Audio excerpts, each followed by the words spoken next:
Tout le monde m'a dit, à Abidjan, c'est les réseaux. Et si tu n'as pas bras long là, Le monde part en couille. tu n'auras rien. Aujourd'hui, je vais te prouver le contraire. Comment j'ai eu mon premier client alors que je venais à peine d'arriver à Abidjan.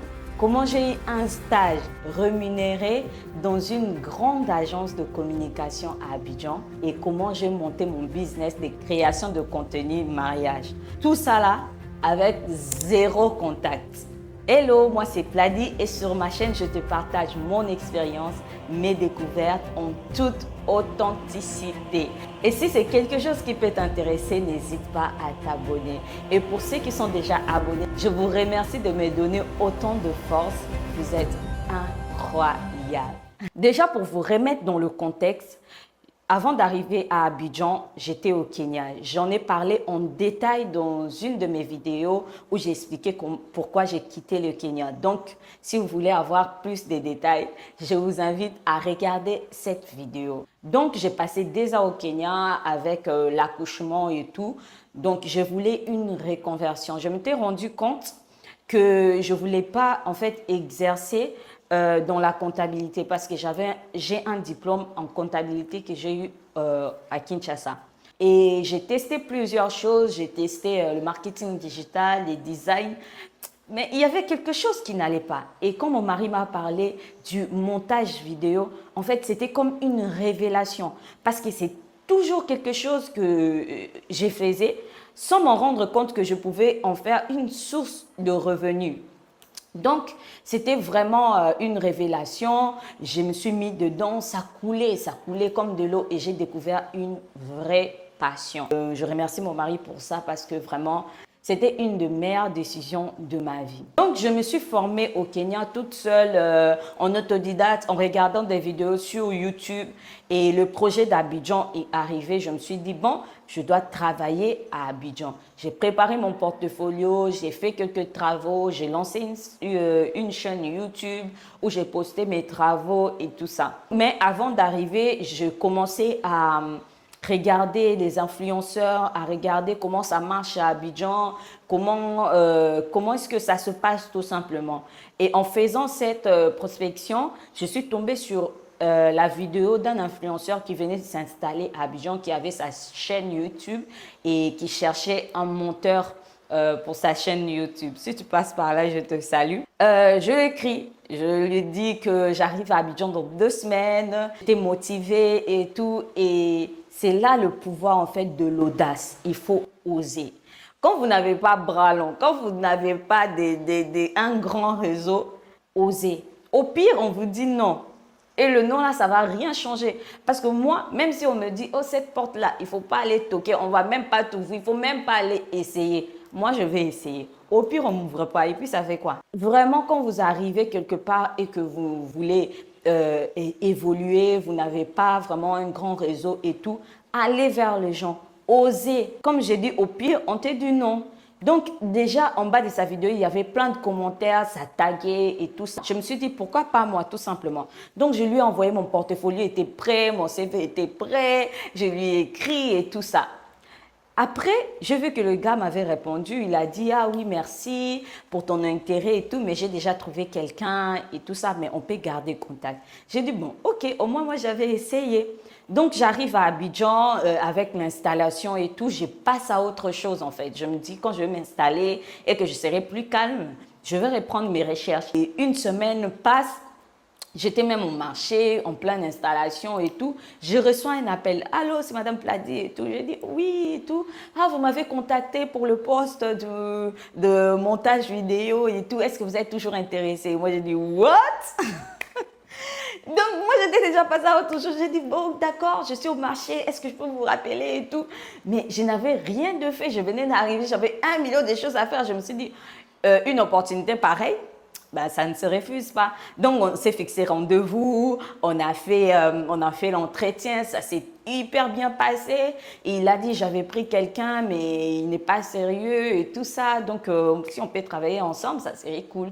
Donc, c'est comme ça, j'ai eu mon premier client en freelance et faisais la captation. Donc, je le filmais, je montais la vidéo, je publiais sur ces réseaux et ça s'est super bien passé. Et là, on passe maintenant à la deuxième étape où je me suis dit, bon, si je peux trouver un client en freelance, si je veux vraiment m'imprégner dans le domaine, il faudrait que j'aille en fait dans une structure bien organisée et voir en fait comment ça se passe là-bas.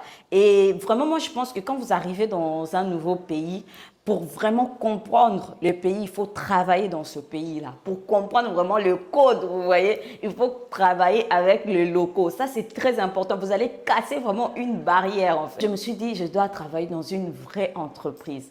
Je n'ai pas de diplôme en audiovisuel ni en montage vidéo et c'est là encore que l'audace va jouer un grand rôle. Donc, je me suis dit, si je vais travailler dans ces grandes entreprises, tout le monde me disait, il faut que tu connaisses quelqu'un, il faut que tu puisses avoir les contacts, mais je n'ai pas de contacts, je connais personne. Comment je fais? Je me suis dit, si je veux travailler là-bas, je dois aller toquer et j'ai fait une liste de grandes agences auxquelles je voulais bosser, où je me voyais travailler. Maintenant que j'y pense, je me dis, meuf, tu as du cran. Hein? Franchement, parce que quand vous parlez aux gens, vous donnez cette idée aux gens, les gens vont tout simplement vous récaler en vous disant, on ne va même pas les déchets de cette grande entreprise-là, mais qu'est-ce qu'il a à faire de toi et tout, il ne va même pas te répondre et tout, mais les gars, osez. Et c'est à partir de là que vous allez vous créer un réseau en fait. N'attendez pas de connaître un ministre, telle ou telle personne. Si vous n'avez pas cette base-là, si vous n'avez pas des relations-là, comment vous faites? Donc, vous allez croiser les bras. Non, c'est comme ça, allez toquer et c'est comme ça que vous ferez la connaissance de ces personnes-là dans le milieu. Donc, j'ai commencé à appeler les agences, je me présente, je dis que je cherche boulot, je suis monteuse vidéo et tout ça là. Et dans ma liste, il y avait le top en fait des agences auxquelles je voulais travailler et Dieu faisant les choses, le monde faisant les choses. La première agence auquel j'avais appelé, je suis tombée sur voilà, les responsables et tout. On a bien parlé et tout. Il m'a dit, ah, envoie-moi ton CV et tout ça, tranquille. Donc après, sur une liste, je pense, de 20 agences, j'ai pu avoir, je pense, deux ou trois entretiens. Mais j'avais plus privilégié les agences auxquelles j'étais vraiment attirée. Ils m'ont donné des travaux à faire. J'ai fait ces travaux-là. Ok, d'accord, on a fait l'entretien et ça s'est bien passé. Il a dit, ok, on peut commencer par un stage. Et ouais, c'est là que j'ai eu mon premier stage. Bien rémunéré dans une structure auquel je me voyais travailler, auquel je voulais travailler. Et ça aussi, c'est la puissance en fait, de la manifestation. En fait.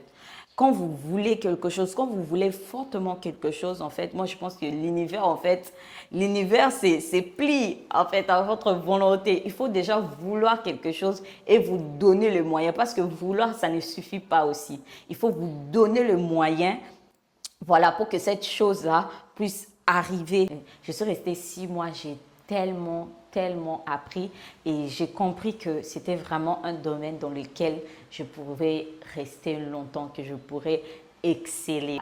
Donc j'ai tellement aimé et à la fin de mon contrat de stage, on m'a proposé de rester mais j'avais d'autres projets personnels et je me suis dit voilà, si je ne teste pas maintenant, peut-être que je n'aurai plus le temps, je n'aurai plus le moyen de les tester. Donc je voulais tester autre chose, découvert l'événementiel et tout. Je me suis dit pourquoi ne pas tester. Donc en ce moment-là, j'étais en contact avec un ami photographe et tout.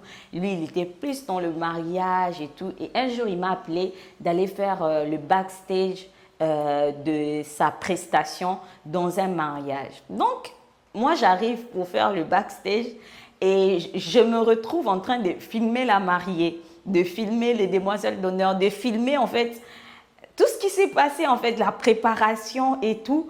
Et comme je filmais avec mon téléphone, je leur envoyais directement. Elles pouvaient mettre ça sur les réseaux, elles pouvaient envoyer à leur famille et elles étaient très contentes en fait parce qu'avec les photographes, les vidéastes traditionnels, tu dois attendre peut-être 1 semaine, 2 semaines pour avoir les photos, les vidéos. Mais là, comme je filmais de contenu court, avec mon téléphone, elles utilisaient ça directement.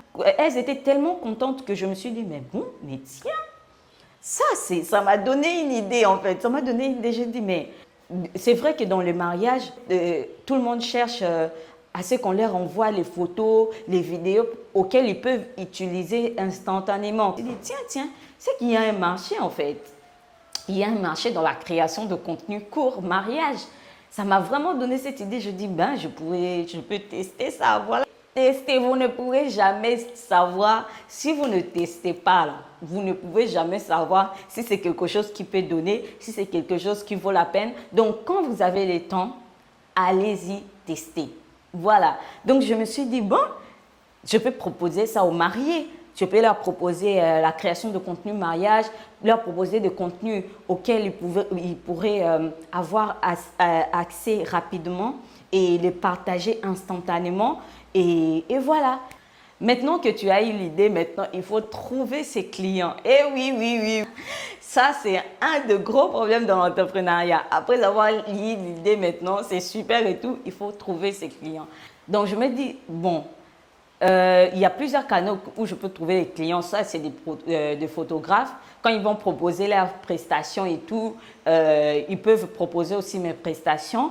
Et aussi, je peux aller à la rencontre des gens qui vont se marier. Voilà, de futurs mariés.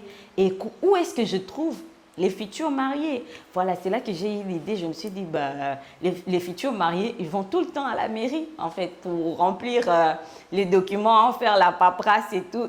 Et c'est là que je me suis dit, en fait, j'irai à la mairie pour leur parler. Et voilà, une fois de plus, l'audace. Voilà, je connaissais personne à la mairie. Voilà. En fait, je ne connaissais personne. Je ne sais même pas si c'est autorisé d'aller à la mairie pour trouver des clients et tout. Mais voilà, comme j'ai dit, il faut tester. Tant que vous ne testez pas, là, vous ne pourrez pas savoir. Donc, je suis allée à la mairie. Madame est allée à la mairie. Et oui, je suis têtue. Et parfois, c'est bénéfique. En tout cas, je suis allée à la mairie. J'ai parlé aux gens de la mairie. Et vous savez ce que je faisais? J'allais à la mairie, je rencontrais des mariés, j'ai parlé avec eux. Et voilà. Et il y avait beaucoup qui disaient non, mais il y avait ceux aussi qui disaient oui. Et c'est comme ça que j'ai commencé à avoir des clients et tout. Ça s'est super bien passé. Les gens qui m'ont fait confiance alors qu'ils me connaissaient, disent non, Dev. Ils m'ont vu à la mairie, je leur ai dit, je peux faire des créations de contenu, des vidéos et tout. Et ils étaient partants. Et ça a été une réelle expérience. Voilà, je me suis dit, meuf, voilà, you did it. Maintenant que je pense, je me dis, voilà, l'audace, c'est vraiment très, très important. Surtout quand vous arrivez dans un endroit où vous n'avez rien pour vous appuyer. Vous devez faire vos preuves pour montrer votre capacité, votre voilà, expertise. C'est vraiment très, très important. Donc, dites-moi vous, qu'est-ce que vous avez fait pour trouver du travail, que ce soit ici à Abidjan ou si vous avez immigré dans un autre pays. Quelles sont vos astuces en fait? Partagez, ça peut toujours servir à quelqu'un. Moi ici à Abidjan, voilà ce que j'ai fait pour voilà, exceller. Et aujourd'hui, je suis restée en mon compte. Mais bien que je ne fais plus beaucoup de création de contenu mariage, mais j'ai découvert une vraie passion. Voilà, c'était un business qui pouvait donner, c'était un business qui pouvait marcher. Cette expérience à Abidjan, je pourrais les reproduire n'importe où. Et les 3 conseils que je pourrais vous donner si vous cherchez actuellement du travail, que ce soit en Afrique, que ce soit en Europe, n'importe où. Premier conseil, ça serait déjà de oser. Tant que vous n'osez pas, vous n'aurez pas de retour. Vous ne pouvez pas savoir si quelque chose marche. Vous ne pouvez pas savoir si on peut vous faire confiance. Vous ne pouvez rien savoir, donc n'ayez pas honte. Allez vers les gens. Au pire, on vous dit non. Et le non, là, ça va s'écrire sur votre visage, non. Donc, allez-y. Allez-y à fond. Si vous avez un réseau, tant mieux. Mais si vous n'avez personne comme moi, allez-y vers les gens. Le deuxième conseil que je pourrais vous donner, c'est d'être compétent. Et oui, je suis allée toquer, mais si je n'étais pas compétente, ces personnes-là allaient me dire non, tout simplement. Donc, cherchez à être compétent. C'est aussi un problème qu'on rencontre, surtout en Afrique. Les gens veulent travailler, mais les gens négligent la compétence en fait. Les gens négligent la compétence. Et là, j'ai tellement d'anecdotes sur ça. Vraiment, cherchez à être compétent, cherchez à bien faire votre travail. Quand vous faites bien votre travail là, vous n'aurez même pas besoin d'aller chercher d'autres clients parce que les clients que vous avez vont vous recommander à d'autres personnes. Voilà, et c'est comme ça que vous allez élargir votre réseau. Vraiment, cherchez à être compétent. L'argent, c'est bien. Le travail bien fait, ça vaut plus que de l'or. Moi, à mes débuts, dans la création de contenu mariage, j'ai travaillé dans d'autres mariages gratuitement. Et oui, ça on ne le dit pas souvent. Ce n'est pas que dès mon premier client, il m'avait payé des milliers. Non. Les premiers clients, d'autres, j'ai eu à faire mes preuves et je l'ai fait gratuitement. Mais je savais que ces services-là n'étaient pas gratuits complètement dans le sens où quand j'allais faire mon service, j'allais bien faire mon service, je sais que cette personne-là allait m'ouvrir d'autres portes. Donc, c'est très important en fait. Beaucoup de gens veulent toujours de l'argent, combien tu vas me payer. Tu n'as même pas encore fait tes preuves, tu veux qu'on te paye quoi? Tu n'as même pas montré que tu pouvais réellement faire ce travail-là. Voilà, je ne dis pas d'aller travailler gratuitement, mais je dis de prioriser déjà les travails bien faits. C'est très important. Ça vous ouvrira beaucoup de portes. Le troisième conseil, c'est que le terrain ne ment pas. Allez sur place. Allez sur place. Abidjan appartient à ceux qui se lèvent tôt et ceux qui vont sur place. Sur LinkedIn, ça peut se passer. Vous pouvez trouver des offres et tout. Mais le contact humain à Abidjan, et actuellement, c'est très, très, très important. Voilà, allez vers les gens. Rencontrer ces personnes-là. Même si au téléphone, il t'avait dit non. Peut-être en le voyant comme ça, il va changer. Non, c'est très important. Donc, allez vers les gens, les terrains ne mentent pas.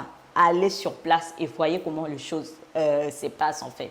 Vous pouvez être moi je ne vous conseille pas de rester dans un autre pays, vous dire je veux monter un business à Abidjan et tout. Non, soyez sur place, voyez comment les choses se passent et adaptez-vous selon les réalités du marché. Donc voilà, ça c'était mon expérience et dites-moi vous, quelle est la porte la plus difficile que vous avez osé ouvrir ou donnez-nous des tips, comment vous avez fait pour trouver du travail n'importe où vous pouvez être, comment vous faites et tout pour trouver du travail, que ce soit en Afrique, que ce soit à l'international, comment vous faites en fait, ça peut toujours aider quelqu'un. Voilà, ça c'était ma petite expérience, merci d'avoir regardé cette vidéo et n'hésitez pas à vous abonner s'il vous plaît. Ça me donne la force et ça me motive à faire encore plus. Donc je vous dis à bientôt pour un prochain épisode. À plus.